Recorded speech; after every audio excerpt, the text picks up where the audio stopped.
2011. Le premier papier qui s'appelait Le Grand Soupçon Libyen sur Mediapart, c'était juillet 2011. Juillet 2011. Ça fait bientôt 7 ans. Bientôt 7 ans. Alors, Nicolas Sarkozy placé en garde à vue hier. Garde à vue levée, il a dormi chez lui. Garde à vue qui reprend ce matin.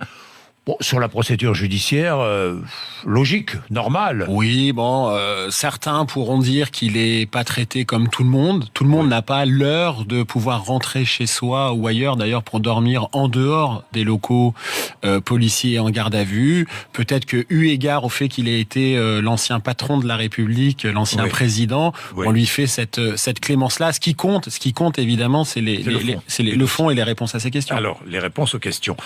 Est-ce qu'on peut imaginer que la justice est en possession de nouveaux documents poussant les policiers à convoquer Nicolas Sarkozy pour cette garde à vue? Ouais, on peut le penser dans la mesure où ce que nous savons, c'est que le bureau des enquêtes du procureur de Tripoli a accepté de collaborer ces dernières semaines avec la justice française. Et ça, c'est nouveau. Oui, ça c'est nouveau. Et à livrer des éléments. Pour le moment, nous ne connaissons pas la nature de ces éléments.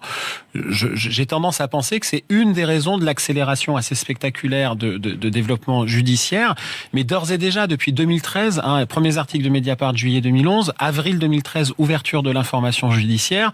On a déjà eu l'occasion d'en parler ensemble autour de ce micro. Malheureusement, on est en France. La lutte contre la corruption souffre de moyens très faibles. Regardez ce qui se passe aux États-Unis sur l'affaire de l'ingérence russe. Il y a un procureur spécial détaché à temps plein.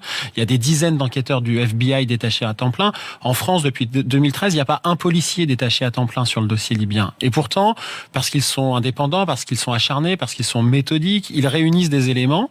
Et il y a d'ores et déjà énormément d'éléments dans ce dossier qui ne sont pas simplement des déclarations. Que nous ne connaissons pas. Ah non, mais il y a déjà des éléments que nous connaissons qui permettent de documenter cette histoire que nous considérons et que je considère comme probablement la plus grave de la Ve République, puisque c'est l'histoire du soupçon d'une corruption de la démocratie, la nôtre, la France, par une dictature, celle du tyran Mouammar Kadhafi, dont on fait mine de découvrir en mars 2011 que c'est un dictateur, alors qu'on l'a accueilli en lui déroulant le tapis rouge, en lui vendant du matériel de surveillance, en lui vendant des armes, en voulant lui vendre du nucléaire civil. Et aujourd'hui, il est acquis au dossier qu'il y a eu du financement politique, que cet argent a été politique et que cet argent a aussi été privé. Confère l'achat de l'appartement de Claude Guéant en mars 2008 avec 500 000 euros, derrière lesquels se cache ce qu'on appelle pudiquement un intermédiaire, Alexandre Djouri, qui est aujourd'hui incarcéré à Londres dans ce dossier.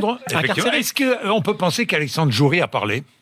Non, pour l'instant, en tout cas procéduralement, il n'a pas pu parler. Pour l'instant, il est retenu, il est incarcéré à Londres. Il va avoir une audience en avril pour sa remise. C'est pas une extradition, c'est une remise parce qu'il est visé par un mandat européen. Peu importe. Puis la deuxième personne qui a derrière le virement de Claude Guéant, c'est Béchir Saleh, qui est le directeur de cabinet de Mouammar Kadhafi et qui vient de réchapper d'une tentative d'assassinat, miraculeusement en Afrique du Sud, où il s'était enfui avec la complicité des services français en 2012, après les révélations de Mediapart. Donc il y a un vrai côté polar, mais polar du réel dans cette histoire. Polar du réel. Mais j'ai une question quand même à poser qui revient sans cesse dans la bouche de nos auditeurs, à juste raison. Kadhafi a été bombardé par Nicolas Sarkozy, on est bien d'accord. Pourquoi à ce moment-là, Kadhafi n'a pas révélé toute cette affaire ? Alors que son ennemi, Nicolas Sarkozy, la France devenue ennemie, voulait porter atteinte à sa vie. Parce que, et ça nous l'avons déjà raconté dans nos enquêtes, d'abord, il faut bien comprendre que on n'est pas dans des affaires où la preuve, c'est un chèque signé par Kadhafi, endossé par Nicolas Sarkozy. Ça se passe pas comme ça.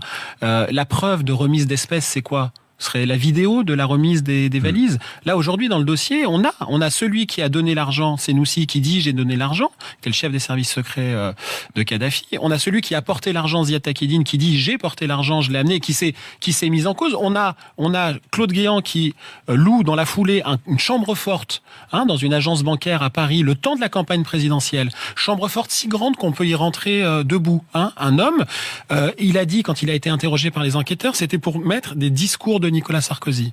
Bon, bizarrement, les policiers ont un peu de mal à le croire. Et on sait, en bout de chaîne, que la campagne a été inondée d'argent en espèces. Alors, pour répondre à votre question, et ça, ce n'est qu'une 10% des éléments qu'il y a. Mais pour répondre à votre question, Kadhafi était celui qui voulait sortir, qui ne voulait pas sortir les documents. Tout son premier cercle pendant la guerre voulait sortir ce qu'ils avaient. Et Kadhafi était celui qui disait non, ça ne sert plus à rien, il faut seulement la menace. Il n'ira pas au bout, Sarkozy. Il n'ira pas au bout. Et au bout d'un moment, Kadhafi s'est caché. Il n'a plus fait de conférence de presse, contrairement à ce que j'ai pu entendre tout à l'heure dans le débat Brunet-Neumann. Une autre bêtise a été dit entre parenthèses pendant ce débat. Aucun document n'a été reconnu comme faux par une juridiction. Oui. Aucun, jamais. Le document que nous avons publié a été 2 fois reconnu comme authentique par la justice. Je ferme la parenthèse. Et le mandat de l'ONU pendant la guerre a été violé par la France dès les premières heures des bombardements. Alors, à propos de Takieddine, écoutez ce qu'il me disait. Il était venu en 2013. L'argent a été versé. Oui, Par qui? par les autorités libyennes, notamment Mohamed Kadhafi, À qui?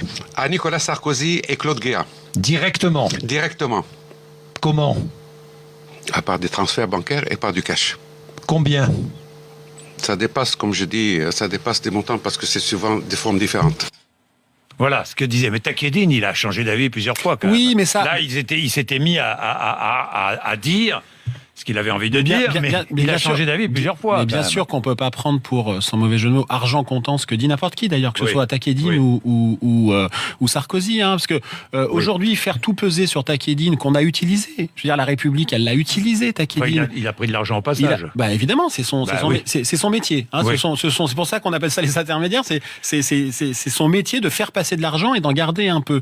Mais l'intérêt de ce que dit Takieddine, et notamment ce qu'il a dit d'abord à Mediapart en novembre 2016, puis à la police, puis au juge, c'est que son témoignage pour la première fois est circonstancié. C'est-à-dire qu'il donne des dates précises, il donne des éléments précis, il donne des montants précis. Il s'auto-incrimine. C'est-à-dire que la conséquence de son témoignage, c'est qu'il a été mis en examen dans la foulée pour complicité de corruption. Mais est-ce que ça suffit? Non.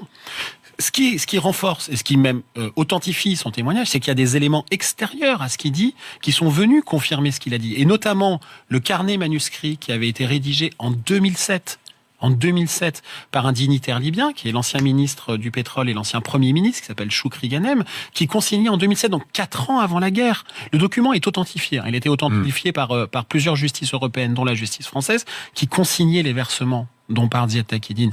Lui, il n'a pas pu prévoir 4 ans en avance qu'il allait avoir la guerre et que son régime allait être aux abois.